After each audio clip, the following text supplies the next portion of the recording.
Good afternoon, I'm Malcolm Jordan and this is your Midday News Fix for Monday the 6th of November.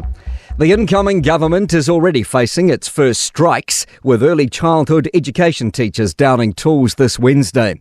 Union members at about 100 centres nationwide voted to strike last month after collective agreement negotiations reached an impasse. Education reporter Shannon Johnstone has more. NZEI says not-for-profit community-based services don't get enough funding.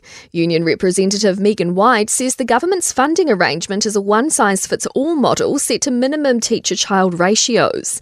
She says the funding rates don't reflect the community services that provide better than the minimum ratios and more experienced teachers. Meanwhile, South Island and Wellington laboratory workers at SCL Labs, part of Awanui Labs, are gearing up to carry out staggered strikes between Friday, November 17 and the following Monday. It includes all Apex union members at affected laboratories and collection centres. It includes the Awanui Lab in Hawke's Bay, but excludes Te Whatu Ora-run labs in the South Island. National leader Chris Luxon says he can't rule anything in or out on a government with ACT and New Zealand First. He says talks are progressing well and there's good faith to act quickly. David Seymour and Winston Peters still haven't spoken to each other.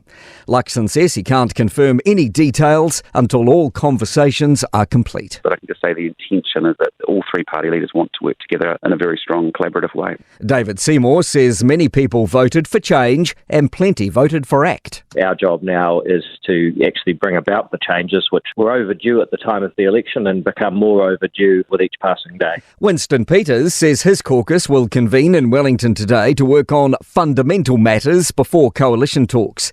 He isn't giving any details of his conditions, how talks are progressing or when they'll conclude. This is not a slow learners class. I'm not going to talk about the coalition. I made it very, very clear. Variety says it's facing unprecedented demand with nearly 2,200 children awaiting support. The charity has just launched its Christmas appeal. Chief Executive Susan Glasgow says the cost of living is continuing to really bite for many families. We have children who are hoping Santa's going to give them a present this year, but they have been told by their caregivers that they've been taken off the list because those kids are tough and they can understand that Santa sometimes doesn't have enough to bring Christmas presents or food to everyone. Humanitarian agencies have lost contact with workers with communications again disrupted in Gaza. It's the third time internet and telecom services have been entirely cut since the conflict began. The Israeli military is reportedly pounding Hamas infrastructure above and below ground in Gaza.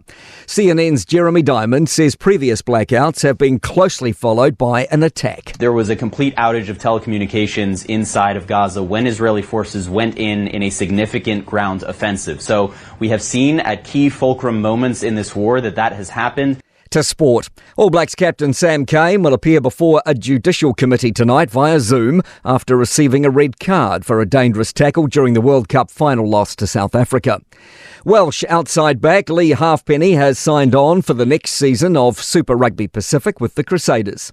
A straightforward 17th race win of the season for Max Verstappen at Formula One's Sao Paulo Grand Prix. And Ethiopian Tamirat Tola has set a New York marathon course record, clocking 2 hours, 4 minutes and 58 seconds. I'm Malcolm Jordan. That's your latest news fix. We'll be back with the next update at 5 p.m. from the Newstalk ZB newsroom.